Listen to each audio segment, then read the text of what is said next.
कुमार और इस वक्त हम हैं बछवाड़ा और बरौनी रेल खंड पे और आप देख सकते हैं कि एक नई रेल बिछाई जा रही है जिसकी कंक्रीट भी कर दी गई है। मिट्टी बनाकर जो कंक्रीट का काम होता है वो भी हो गया है और शिलापर बैठाकर ये पटरी जो है वो भी बैठा दिया गया है। और हम आपको बता दें कि चौथी और तीसरी लाइन का रेल बिछनी है और जबकि पहले से 2 रेलखंड गुजर रही है। और हम आपको बता दें कि ये तीसरी लाइन की काम जो प्रक्रिया है लगभग पूरी कर ली गई है और आप देख सकते हैं कि शिलापट कंक्रीट कर शिलापट भी बैठा दी गई है और रेलखंड जो पटरी है वो भी बैठा दी गई है। इसकी ज़रूरत इसलिए पड़ गई कि जब बरौनी और बछवाड़ा के रेलखंड जो 2 लाइन जा रही थी उस पर दबाव बहुत ज़्यादा था, उसको दबाव कम करने के लिए जो है तीसरी और चौथी लाइन की आवश्यकता थी और चौड़ीकरण करके मिट्टीकरण करके और कंक्रीट करके आप देखिए कि तीसरी रेलखंड का लगभग काम पूरा कर लिया गया है। और आप देखिए कि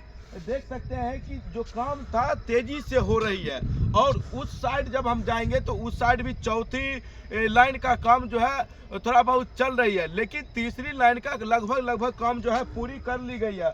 और हम आपको बता दें कि बछवाड़ा और बरौनी के बीच ये 4 लाइन जब गुजरेगी तो कहीं ना कहीं पहले से जो 2 लाइन गुजरी थी उसका दबाव बहुत कम होगा और तीसरी लाइन का काम देख सकते हैं कि पूरा प्रक्रिया कर ली गई है। और इस साइड से देखिए कि जो लाइन का व्यवस्था है वो भी पोल गाड़ दिया गया है और इसका काम जोरों शोर पर है। और जब चौथी लाइन का भी काम पूरी कर ली जाएगी तब गेट जो है ये काफ़ी व्यस्तम हो जाएगी। और हम आपको बता दें कि खास करके बछवाड़ा और बरौनी के बीच जो गेट है उस पर दबाव बहुत ज़्यादा रहेगा। इसको लेकर या तो फ्लाईओवर होगा या तो अंडरग्राउंड होगा, ये तो DPRO में देखने की बात होगी। लेकिन अभी इस वक्त हम हैं बछवाड़ा और बरौनी रेलखंड के बीच में, यानी कि मजनूपुर नवादा के समथिंग में हम हैं। और यहाँ पर आप देख सकते हैं कि तीसरी रेलखंड का कहीं ना कहीं काम पूरा कर ली गई है। और इसका दबाव इसलिए भी पूरा हो गया था कि जब तेघरा में कोई भी गाड़ी खाली नहीं रहती थी तो कहीं ना कहीं कोई भी ट्रेन हो, एक्सप्रेस हो या जो भी ट्रेन रहती थी यहीं पर आकर रुक जाती थी। इनका यहाँ पर स्टॉपेज दे दिया गया था। और हम आपको बताएंगे वीडियो के माध्यम से जब बछवाड़ा से ट्रेन खुलती थी तो कहीं ना कहीं जब तेघरा खाली नहीं रहती थी तो यहीं पर रोक दिया जाता था, जो काफ़ी सारा दिक्कत का सामना करना पड़ता था। अगर ट्रेन को कहीं चौड़ में रोक दिया जाता है तो कहीं ना कहीं दिक्कत होगा ही।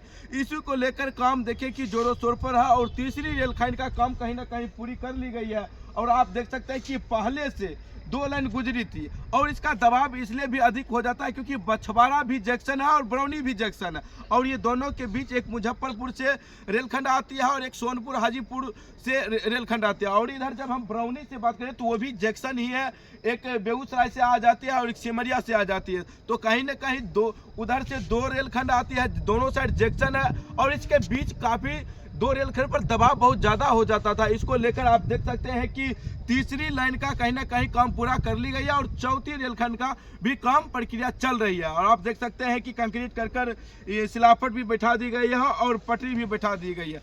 तो कहीं ना कहीं काम जोरों शोर पर आप देखने वाली बात है कि ये काम कब तक चलेगा। और बताया जा रहा है कि 8600 करोड़ की लागत से ये रेलखंड बन रही है और जब ये बनकर पूरी तरह से तैयार हो जाएगी तो कहीं ना कहीं व्यापक रूप से व्यापारी में भी आसानी होगा, क्योंकि मालगाड़ी को जाना आना कहीं ना कहीं स्टॉपेज दे दिया जाता था। बरौनी ऐसे भी औद्योगिक राजधानी कहा जाता है और वहाँ से जब ट्रेन चलती थी तो मालगाड़ी बहुत कम सीमित में चलती थी क्योंकि उनका रेलखंड पर काफ़ी ज़्यादा दबाव हुआ करता था। लेकिन इसको बन जाने से रेल पर वो जो 2 लाइन गुजरी है उसका दबाव कम होगा और कहीं ना कहीं व्यापारिक रूप में भी काफ़ी ज़्यादा लाभ होगा। तो आप देख रहे थे कि बछवाड़ा और बरौनी के बीच रेलखंड।